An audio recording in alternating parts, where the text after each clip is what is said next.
Everyone welcome to my channel. આજે આપણે આપણી ચેનલમાં એકદમ ઝટપટ બની જાય ને એવું બટાકાની ચિપ્સનું સૂકું શાક બનાવવાનું છે। તો ચાલો આપણે જોઈએ તેની રેસીપી। ચિપ્સનું શાક બનાવવા માટે છે ને મેં અહીંયા 2 મીડિયમ સાઇઝના બટેટા લીધા છે અને ધોઈ લીધા છે। હવે આપણે આની છાલ ઉતારી અને એની ચિપ્સ બનાવી લેશું।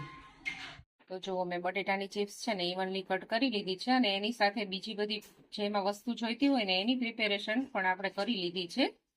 તો અહીંયા છે ને મેં મગફળીના દાણાનો શેકેલા દાણાનો ભૂકો લીધો છે 1 મોટી ચમચી। પછી મીઠા લીમડાના પાન લીધા છે, ઝીણા કટ કરેલા લીલા મરચાં લીધા છે, લસણની ચટણી લીધી છે, ધાણા ભાજીને ચોપ કરી લીધી છે અને 1 મોટી ચમચી જેટલા તલ લીધા છે વઘાર માટે।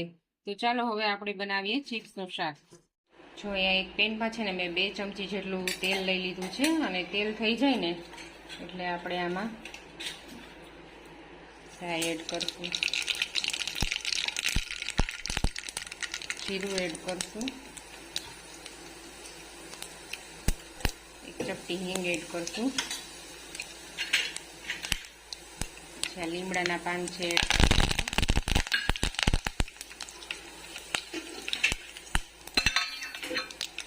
પછી આ તલ છે એડ કરી દઈશું અને બટેટાની ચિપ્સ છે ને આમાં આપણે એડ કરી દઈશું।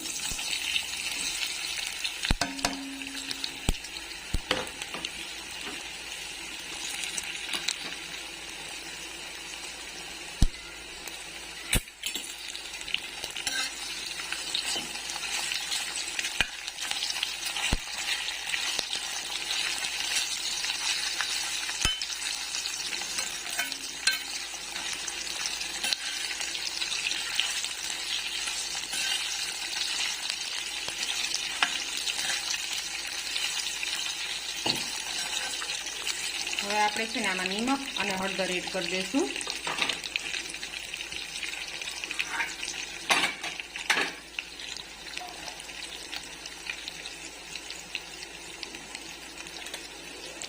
અને ચટણી છે ને આપણે લાસ્ટમાં એડ કરશું।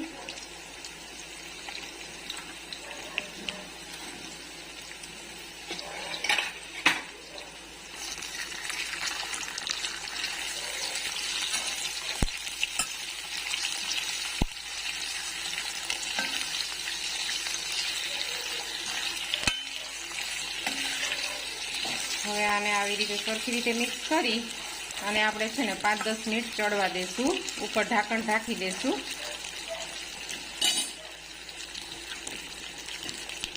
10 મિનિટ જેવું થઈ ગયું છે અને આપણું શાક છે ને આપણે આમ ચેક કરી લેવાનું ચડી ગયું કે નહીં। તો જો આપણું શાક છે ને ચડી ગયું છે, ચિપ્સ છે ને એકદમ ચડી ગઈ છે। એટલે હવે છે ને આપણે આમાં બાકીના મસાલા કરશું। અહીંયા જો મેં જે આ લસણની ચટણી હતી ને એમાં પાણી નાખીને એની પેસ્ટ બનાવી લીધી છે, એ આપણે એડ કરી દઈશું।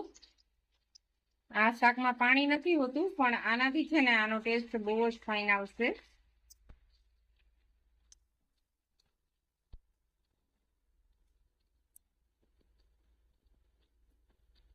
હવે થોડો ગરમ મસાલો છે ને એ એડ કરશું, પછી થોડું લાલ મરચું એડ કરશું, લાલ મરચું પાવડર એડ કરશું,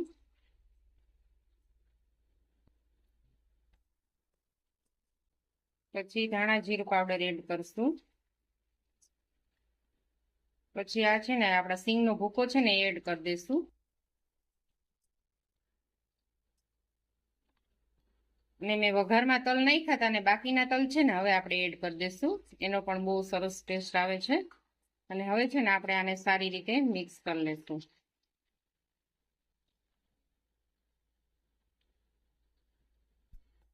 તો આપણા બધા મસાલા છે ને સરખી રીતે મિક્સ થઈ ગયા છે। હવે લાસ્ટમાં છે ને આપણે ગેસની ફ્લેમને ઓફ કરી દઈશું અને જે આ ધાણા ભાજી છે ને લીલા ધાણા એ સ્પ્રિંકલ કરી અને એક બાઉલમાં આપણે સર્વ કરી દઈશું। હેલો ગાઈસ, તો આપણું જો સૂકું ચિપ્સનું શાક સર્વિંગ બાઉલમાં સર્વ થઈ ગયું છે અને મસ્ત સ્મેલ આવે છે। તો મારી રેસીપી તમને સારી લાગી હોય તો એને લાઈક કરજો અને શેર કરજો અને મારી ચેનલને સબસ્ક્રાઈબ કરવાનું ના ભૂલતા। આ એક લંચ બોક્સ રેસીપી પણ છે અને તમારા હસબન્ડને ટિફિનમાં પણ આપી શકો છો। તો ફરી પાછી આપણે અવનવી રેસીપીઓ અને અવનવા સ્વાદ સાથે મળશું। Thank you for watching.